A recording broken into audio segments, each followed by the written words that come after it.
Hi welcome to హాసాగి నేను మీ మనోజ్. ముఖ్యమంత్రి చంద్రబాబు కీలక నిర్ణయం తీసుకున్నారు. 1995 తరహా నిర్ణయాలు అమలు చేయాలని డిసైడ్ అయ్యారు. ప్రధాని మోదీ మార్క్ మన్ కీ బాత్ లాంటి కార్యక్రమాలు సిద్ధమవుతున్నారు. అదేవిధంగా డయల్ యువర్ సీఎం నిర్వహించాలని కూడా భావిస్తున్నారట సీఎం చంద్రబాబు. పాలనతో పాటుగా ఎక్కువగా ప్రజల్లోనే ఉండాలని ప్రణాళికలు సిద్ధం చేస్తున్నారు.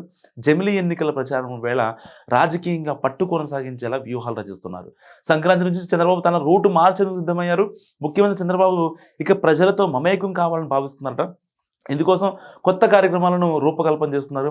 ప్రజలతో నిరంతరం టచ్లో ఉండే ముఖ్యమంత్రిగా కొనసాగలే నిర్ణయాలు తీసుకుంటున్నారు. ఎందుకంటే రీసెంట్గా ఇండియాలో బెస్ట్ సీఎం ఎవరంటే చంద్రబాబు కూడా చెప్పారు. సో ఇందుకోసం డయల్ యువర్ సీఎం తరహాలో కొత్తగా కార్యక్రమానికి రూపకల్పన జరుగుతుంది.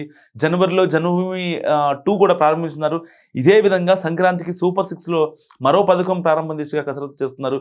అదేవిధంగా సంక్రాంతి వేళ ప్రజలతో ముఖాముఖి అయ్యేలా కొత్త కార్యక్రమం ప్రారంభం కానుంది. ఇక జిల్లాల పర్యటనలు ప్రజలతో నేరుగా చర్చలు చేసే విధంగా నిర్ణయం తీసుకున్నారు. ప్రధానిగా మోదీ బాధ్యతలు చేపట్టిన సమయం నుంచి ప్రజలతో మన్ కీ బాత్ నిర్వహిస్తున్నారు.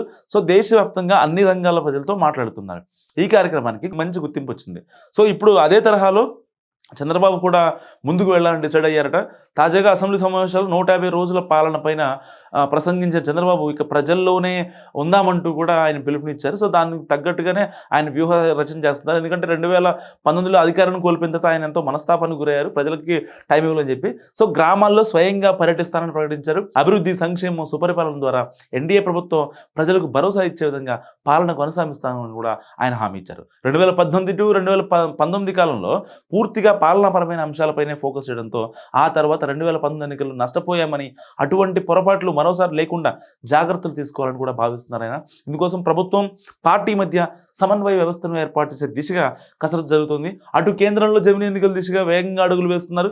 ఈ నెల 25 నుంచి ప్రారంభం కానున్న పార్లమెంట్ శీతాకాల సమావేశాల్లో జమిలీ బిల్లు ప్రవేశపెట్టడం ద్వారా ఎన్నికల నిర్వహణ పైన క్లారిటీ రానుంది. సో దీంతో రాజకీయంగా తాజా ఎన్నికల్లో దక్కిన పట్టు కొనసాగించేలా చంద్రబాబు కొత్త ప్రణాళికలతో ముందుకెళ్తున్నారు. సో చంద్రబాబు వ్యూహం గురించి మీరేమనుకుంటున్నారు? నా కామెంట్ రూపంలో తెలియజేయండి. చూస్తూనే ఉండండి #you.